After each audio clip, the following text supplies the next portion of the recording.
Tommy, our next surprise guest is Rosemary Smith.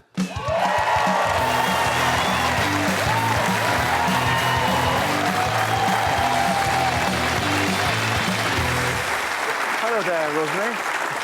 How are you? How are you? I'm great. I'm very well. Who are you again? Who am I? Yeah. Batman. Rosemary, I don't recognise you, but I'm very curious. You don't recognise me?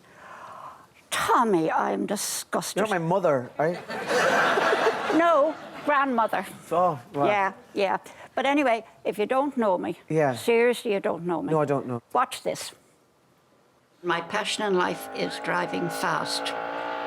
Very fast. When I was just starting on my career, people said, you take this too seriously. It's only a sport. And I said, no, if I'm competitive, I'm going out to win. For nobody is this rally more important than for Rosemary Smith. She's won very nearly every Coupe des Dames there is to win. She drives like nobody's business. The boys sort of thought, oh, here's the double on coming out again. It took a long time for the men to actually, accept me that I was one of them. The older you get, and you sort of feel, I've got to make the most of every moment. Wow.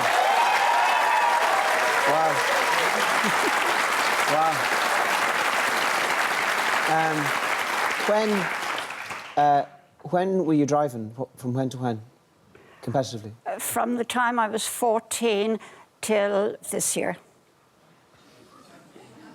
Yes. My dad had a garage in Rathmines. He was all into cars, into racing. My brother was into racing. I was into modelling and dress designing and all the girly things that, girls like to do. And I opened a small place of my own in Dublin when I was only about 16, 17, dress designing. And then a woman came in and she wanted clothes made. And in those days, to have trousers and silk shirts and all was a little bit unusual. So I said to her, why do you want all these things? And she said, because I'm going rally driving. And I said, oh, that's nice. So this went on for quite a while. And then one day she said to me, well, what are you doing at the weekend? And I said, nothing. She said, we're going on a rally. Now, I could always drive. I always wanted to drive because I felt safe and secure in a car. So I... Can I ask you when that was? Well, I'm 80 now. So that was, back quite a long while. What's your relationship to danger like? We don't get on very well. But do you thrive on the edge, and the edge of speed and the edge of safety? Is that where you feel? No. Do things slow down for you then, and you feel okay? Well, if you were feeling like that, and you were on the edge of something like, going off or hitting a wall at 150 miles an hour, it's not, you don't think like that. You can't think like that. Now, you can't be overconfident either. Yeah. But if you're going to get into a car and I never drove a Formula 1 car before. It was 800 brake horsepower. Do you know what that is? No. No. Well, I don't either, except I know it was very fast. And it was hair-raising. Wow. And so when you drove competitively in the, the rallies. The 60s and 70s, would that be right? And 80s and 90s. Wow. Did you have crashes then? Sometimes. I tumbled down a few mountains and things like that. But if you're going to do it, you've got to be prepared for it. And on one Monte Carlo rally we did, and it was very snow and very icy, I went boom down, and it rolled and rolled and rolled and rolled and finished up in a tree, hanging upside down. So, yeah, but I was all right. I was fine. Did you meet interesting men? Loads of them. And listen, don't get me going on this thing that's all going on at the moment about all the sexual this and the sexual innuendos and men put their hands on the wrong parts of people's anatomies. And don't you try it. Because I might love it. Was there...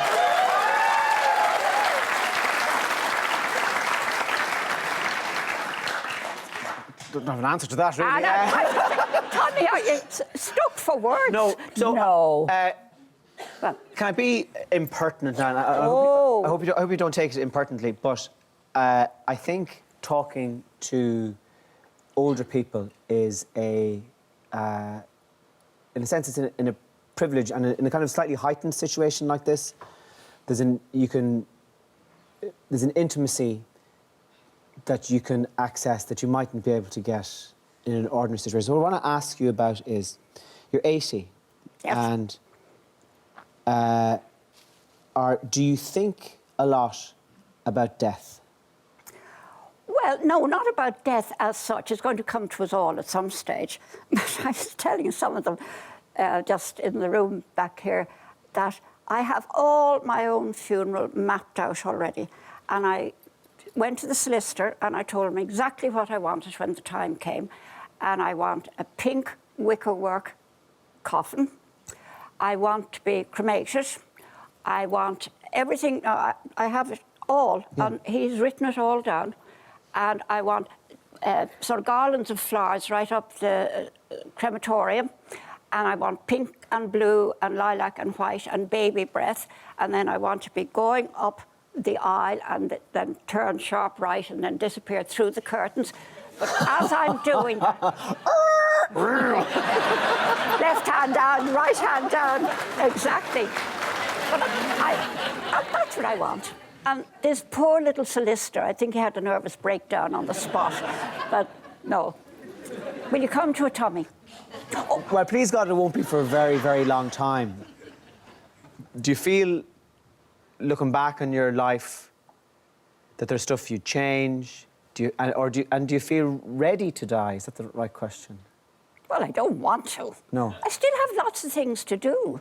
I can't think offhand at the moment. Of course, yeah. What they are, but, you know, find a nice man, a new one, tall, dark, handsome, maybe a hacking cough, and so he wouldn't last too long. No. Loads of money. Do you have a father? Do you have a grandfather? Well, that'd be even better. Kevin Tiernan, if you're watching. Run a mile. Yeah, I know. And she can drive. Do you have much of a family? I haven't any. I'm an orphan. You've no family? Yeah, I do. My dogs used to adore me.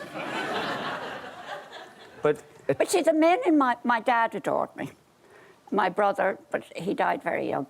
And no, my husband certainly didn't. My next thing certainly didn't. And anybody else, I went out after that. No, a lot of them, they would be sort of jealous. Maybe that's the wrong word to use, but no, they came, you know, oh, I love you so much, darling, I love you, I love you, I love you. And then, you know, if they got drunk, they'd say I was flirting with another man or something, you know, this silly nonsense. Yeah. And, but my earnings from my driving and racing, and I did it all over the world, everywhere, and then, you know, I'd come back to Dublin, and my husband would say things like, oh, you were off on another ego trip, were you? I never thought of leaving. That was a silly thing. You know, you've made your bed, you lie on it, and that's it. And I stuck it for many years. And then in the long run, he walked out. Oh, what good is it having regrets? You can't get something that's gone and gone for a long time, get it back again. You just can't. So you look forward and you say, well, what'll I do? Look, here I'm on your show. Look, and I've waited all my life to be on.